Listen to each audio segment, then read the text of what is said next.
Welcome to the Learning Pines YouTube. We hope this video helps. In this video, I will explain how to change a door peephole. It's a straightforward home improvement task that you can easily complete yourself. First, you'll want to gather a few essential tools, including a flathead screwdriver, a measuring tape, and of course, your brand new peephole.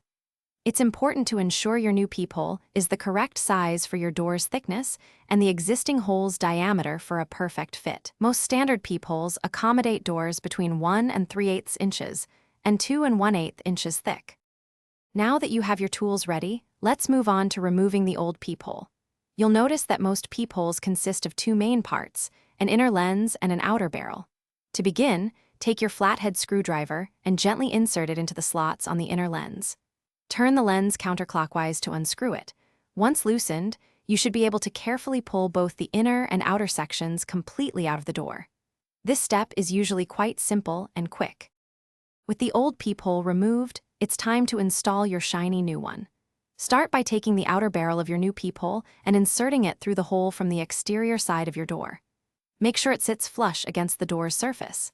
Next, from the interior side, take the inner lens and carefully thread it into the outer barrel. Begin turning it clockwise by hand.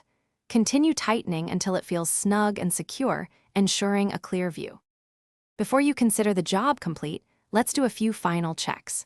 First, gently try to wiggle the peephole to ensure it's securely tightened and doesn't wobble. A loose peephole can compromise security and clarity. Next, look through the new lens from the inside to confirm you have a clear, unobstructed view of the outside. If you want extra weather protection, you can apply a small bead of clear silicone sealant around the exterior edge of the peephole. Great job! Thanks for watching. Consider subscribing if we helped you.